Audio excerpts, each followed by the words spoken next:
Hi అండి, welcome to my channel నాగపార్వతి. ఈ ఎల్లుల్లిపాయలు మనం ఒలుసుకోవడం చాలా ఇబ్బంది కదండి. పురటాలు కదా, ఎక్కువ ఎల్లుల్లిపాయ పెడతాం కదా మనం. ఎల్లుల్లిపాయ ఒలటం చాలా గోర్లు కూడా నిప్పులు వచ్చేస్తాయి అనమాట. గోర్లు వేసిపోతూ ఉంటాయి. ఇప్పుడు మనం ఏం చేస్తామంటే చక్కగా గోరువెచ్చగా నీళ్ళు పెట్టుకొని ఒక 5 నిమిషాలు నానబెడితే ఎందుకండి నీటిలో ఇలా వచ్చేస్తుంది పొట్టు. చూసారా, కొంచెం చేతితో ఇలా ఫ్రెష్ చేసేస్తే తొక్కలు వచ్చేస్తాయన్నమాట అండి. ఇలా ట్రై చేయండి ఎవరైనా కానీ.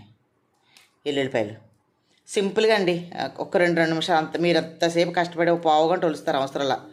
ఒక 2 నిమిషాలు కష్టపడితే పొట్టిలో వచ్చేద్దండి. ఓకేనండి, ట్రై చేయండి. సింపుల్గా మీరు ఎల్లుల్లిపాయలను ఒలుసుకోవచ్చు. చూసారా ఎలా ఊడిపోతుందో. ఇదిగోండి, గోరెచ్చగా కాదులే, కొంచెం వేడైన తర్వాత, మరీ ఎసరలా అవసరం లేదు, కొద్దిగా వేడైన తర్వాత అందులో వేసేసి ఒక 2 నిమిషాలు ఉంచండి. ఉంచేస్తే ఆటోమేటిక్గా మీకు పొట్టు అనేది మొత్తం నీట్గా వచ్చేద్దండి.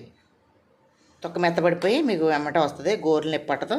ఇలా ట్రై చేయండి ఎవరైనా. ఎల్లుల్లిపాయలు తొక్కలు ఒలుసుకోవాలనుకున్న వాళ్ళు ఎవరైనా ఉంటే ఇలా ట్రై చేయండి. ఓకేనా అండి. నా ఛానల్లో సబ్స్క్రైబ్ చేసుకోండి, లైక్ చేయడం మాత్రం మర్చిపోకండి మీకు కనుక నచ్చితే. థ్యాంక్ యూ అండి.